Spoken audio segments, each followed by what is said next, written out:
Hi guys, welcome back to our channel. இந்த வீடியோவில் என்ன பார்க்க போகிறோன்னா, நம்ம ஆர்சிபி டீம் 2025 ஆக்ஷனில் வாங்கின பிளேயர்ஸ், அவங்களோட பேட்டிங் ஆர்டர் அதெல்லாம் பார்த்துட்டு இவங்களோட அட்வான்டேஜ் அண்ட் டிஸ்அட்வான்டேஜ் தான் இந்த வீடியோவில் பார்க்க போகிறோம். இந்த ஐபிஎல் ஆக்ஷனில் பார்த்தீங்கன்னா ஆர்சிபி டீம் கிட்டத்தட்ட 22 பிளேயர்ஸ் வாங்கியிருக்காங்க. நம்மளோட ஃபஸ்ட் பிளேயராக பார்த்தீங்கன்னா நம்ம விராட் கோலி தான் இருக்குது. இவரும் எல்லா வருஷமும் ஆர்சிபிக்காக உசுரை கொடுத்து ஆடுற ஒரு பிளேயர் தான் இவர் 3 வருஷம் ஆரஞ்சு கேப் வேறு ஜெயிச்சு கொடுத்த ஒரு பிளேயர். இவர் பார்த்தீங்கன்னா 50 அடிக்கிற வரைக்கும் ஓரளவுக்கு ஆவரேஜாக இன்னிங்ஸை பில்ட் பண்ணுற ஒரு பிளேயர். ஸ்பின்னர்ஸ்க்கு அகேன்ஸ்டாக பார்த்தீங்கன்னா ஒரு நல்ல அக்ரெசிவ் டைப்பு தான் இவரோட ஓப்பனிங் பார்த்தீங்கன்னா அடுத்து ஃபில் சால்ட்டு தான் இருக்கார். போன வருஷம் நல்லாவே அக்ரெசிவான ஓப்பனர் தான் இவங்க 2 பேரோட ஓப்பனிங் பேர் பார்த்தீங்கன்னா இது ஒரு அட்வான்டேஜ் தான் ஆர்சிபிக்கு பொறுத்த வரைக்கும். இவர் ஃபாஸ்ட் பவுலர்ஸோட நல்லா பிரித்து எடுக்கிற ஒரு பிளேயர் தான் ஸ்பின்னர்ஸோடையும் நல்லா ஆடக்கூடிய ஒரு பிளேயர் தான். அடுத்து 1-1 ப்ராபபிளாக பார்த்தீங்கன்னா ரஜத் பட்டிதர் ஆடுறதுக்கு ஒரு சான்ஸ் இருக்குது. இவர் போன வருஷம் பார்த்தீங்கன்னா 2 செஞ்சுரியும் போட்டார். நல்லாவே ஆடுற ஒரு பிளேயர்.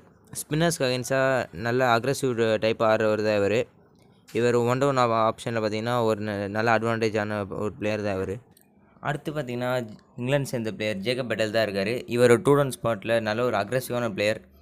இவர் ஃபாஸ்ட் பாலர்ஸ்க்கு அகேன்ஸ்டாக ஒரு நல்ல ஸ்ட்ரைக் ரேட் வச்சு ஆடக்கூடிய ஒரு பிளேயர் தான். ஸ்பின்னர்ஸ்க்கு அகேன்ஸ்டாக கிட்டத்தட்ட ஸ்ட்ரைக் ரேட் 120 to 140 இருக்குது. இது ஒரு நல்ல சைன் தான். இது அட்வான்டேஜ் தான் இந்த ஆர்டரில் மேபி அவரை இறக்க வச்சா. அடுத்து பார்த்திங்கன்னா டிம் டேவிட். போன வருஷமே பார்த்துருப்பீங்க. போன வருஷம் ஐபிஎல்லில் மட்டும் இவர் ஸ்ட்ரைக் ரேட் ஆஃப் 250 to 300 ஆடக்கூடிய ஒரு பிளேயர் தான் ஸ்பின்னர்ஸ் எல்லாம் பிரித்து ஆட ஒரு பிளேயர் தான் ஃபாஸ்ட் பாலர்ஸ்க்கு அகேன்ஸ்டாக கொஞ்சம் ஸ்லோவாக ஆடுவார். இது ஒரு நல்ல பிக்குன்னு தான் நான் சொல்லுவேன் இந்த ஆக்ஷனில். அடுத்து லியாம் லிவிங்ஸ்டன். இவர் போன வருஷம் பஞ்சாப் டீமுக்காக நல்லாவே பெர்ஃபார்ம் பண்ணியிருந்தார். ஆர்சிபிக்கு அகேன்ஸ்டாக ஒரு மேட்ச்சில் கூட 55 பால்ஸில் 100 அடித்து ஆர்சிபியை கதற விட்ட ஒரு பிளேயர் தான் இவரும் ஒரு நல்ல பிக். இது ஒரு அட்வான்டேஜ். டாப் 5 பேட்ஸ்மேன்ஸை பார்த்தா ஆர்சிபி ஓரளவுக்கு அட்வான்டேஜாக தான் இருக்காங்க. அடுத்து பார்த்தீங்கன்னா குர்னால் பாண்டியா தான் இருக்கார். கிட்டத்தட்ட 5.25 கோடி கொடுத்து ஆர்சிபி இந்த வருஷம் இவரை வாங்கியிருக்காரு. இவர் ஒரு நல்ல ஸ்பின் பவுலர். ஆனால் விக்கெட் எடுக்கிற பிளேயராகனு பார்த்தீங்கன்னா இவர் நல்ல ஒரு எக்கனாமியாக போடக்கூடிய ஒரு பிளேயர் தான் அடுத்து பார்த்தீங்கன்னா மேபி பேட்ஸ்மென்ஸ் ஆல்ரவுண்டர்ஸ்லாம் இருக்கிறதுனால மேபி இவரை பார்த்தீங்கன்னா ஒரு பேட்டிங்க்கு இம்பேக்ட் பிளேயராக யூஸ் பண்ணுறதுக்கான ஒரு சான்ஸ் இருக்குது. ஒரு 2 வருஷத்துக்கு முன்னாடி பார்த்தீங்கன்னா இவர் டெபியூ ஆன மேட்ச் ஆர்சிபிக்காக தான் டெபியூ ஆனார். அந்த வருஷம் அவர் நல்லாவே பெர்ஃபார்ம் பண்ணியிருந்தார். அதுக்கு அடுத்த வருஷம் சான்ஸ் கொடுத்துமே அவர் சரியாக பெர்ஃபார்ம் பண்ணல. அடுத்து பார்த்தீங்கன்னா ஆர்சிபி பண்ண ஒன் ஆஃப் தி பெஸ்ட் பிக்குன்னு பார்த்தீங்கன்னா புவனேஸ்வர் குமார் இருக்கார்.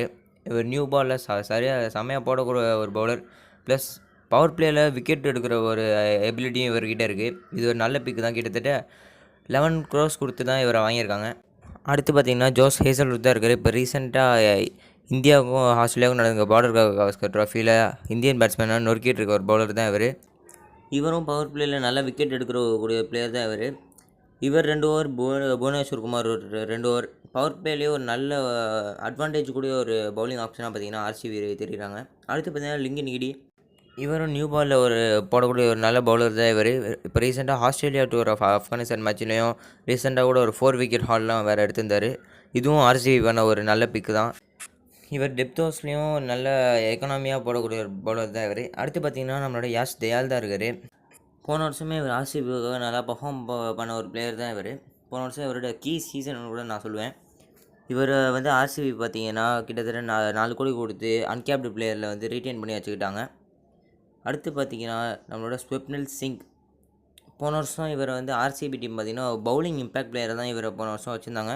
ப்ளஸ் பேட்டிங்லேயும் ஒரு சில முக்கியமான ஒரு 30-40 ரன்ஸ் அடித்து ஒரு டீசெண்டாக பர்ஃபார்ம் பண்ண ஒரு பிளேயர் தான் இவரை கிட்டத்தட்ட பார்த்தீங்கன்னா 1.5 crores கொடுத்து இவரையும் இந்த ஆக்ஷனில் வாங்கியிருக்காங்க. அடுத்து பார்த்தீங்கன்னா நம்மளோட கேகேஆரோட சுட்டி பையன் தான் இருக்கார், சுயாஷ் சர்மா. இவர் கடந்த ஒரு 2-3 சீசனாகவே கேகேஆரில் தான் இருக்கார். ஒரு நல்லா பெர்ஃபார்ம் பண்ணுற ஒரு பிளேயர் தான் இவரும் முக்கியமான பேட்ஸ்மேன்ஸை முக்கியமான இன்னிங்ஸ்லாம் விக்கெட் எடுத்து இவர்கிட்டையும் அந்த ஒரு கெப்பாசிட்டி இருக்குது. இந்த ஐபிஎல் ஆக்ஷனில் பார்த்தீங்கன்னா ஆர்சிபி டீம் ஓரளவுக்கு ஒரு நல்ல டீமாகவே தான் தெரியுறாங்க. ப்ளஸ் பேட்டிங் ஆர்டரும் நல்ல ஆர்டராக இருக்குது. பவுலிங்கும் ஓரளவுக்கு ஸ்ட்ராங்காகவே தான் இருக்காங்க.